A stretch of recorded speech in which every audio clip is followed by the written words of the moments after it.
আমি একবার একটা স্কুলের ইভেন্টে গিয়ে দারোয়ান আটকাইছে যে ভাই কি চাই। আমি বলছি ভাই ইভেন্ট। দারোয়ান বলে তো আমি ভাই আমি স্পিকার। বলে কি কার? স্পিকার। বলে কি করবেন?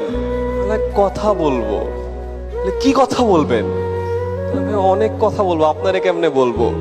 তারপরে ওই দারোয়ান যে হেড দারোয়ানকে কমপ্লেন করছে, ভাই দেখেন দেখ ছোকরা এসে কথা কইতে। তো হেড দারোয়ান আসছে, হেড দারোয়ান আসে বলে ভাই কি চাই? বলে ভাই কথা বলতে চাই। বলে কার সাথে? বলে স্টুডেন্টদের সাথে। আপনি বলবেন? আমি বলবো। সেও বিশ্বাস করে না, সে অর্গানাইজারদেরকে ফোন করছে, ভাই দেখেন দেখ পোলা এসে কথা কইতে। ছিলাম স্পিকার, হয়ে গেলাম ছোকরা, এরপরে পোলা, এবার কি হবো আল্লাহ জানে। তারপর আমি চিন্তা করলাম যে বাংলাদেশের মানুষ তো অনেক জাজমেন্টাল, গেঞ্জি টেঞ্জি পড়লে পাত্তা পাত্তা দিবে না, পাঞ্জাবি পরি। দেখেন ডক্টর মোহাম্মদ ইউনূস পাঞ্জাবি পড়তো, স্যার আবেদ পাঞ্জাবি পড়তো। পাঞ্জাবি বললে মানুষ ভাববে যে কিছু একটা হয়েছে। এরপর আমি পাঞ্জাবি পড়া শুরু করলাম, দেখারি এবার তো ঢুকতে দেয়, ভালোই পাত্তা দেয়। তারপরে পাঞ্জাবির উপর একটা কোটি গায়ে দিলাম, দেখি সুন্দর করে সালাম দেয়।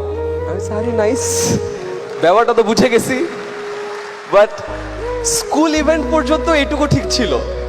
বাট আমি যখন আবার বিভিন্ন কর্পোরেটের কাছে যেতাম, বড় বড় কোম্পানি সিইও যে মঈন ভাইয়ের মতো, ওনারা আবার পাঞ্জাবি পাত্তা দেয় না।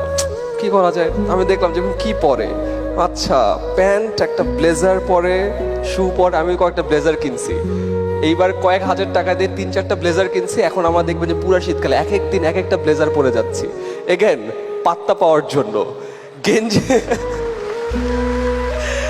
So moral of the story, T shirt ছিল আমার কমফর্ট জোন, ছাত্রদের সাথে ঠিক ছিল। বাট যখন আমার লাইফে একটা চেঞ্জ আসলো, স্কুল কলেজে যাওয়া শুরু করলাম, কমফর্ট জোন থেকে বের হতে হলো। পাঞ্জাবি আমার কমফর্ট জোন হয়ে গেল। এখন তো আমার এই স্কুল চালানোর জন্য টাকা পয়সা দরকার, বিভিন্ন কর্পোরেটের কাছে যাওয়া লাগে, বড় বড় মানুষের সাথে দেখা করা লাগে।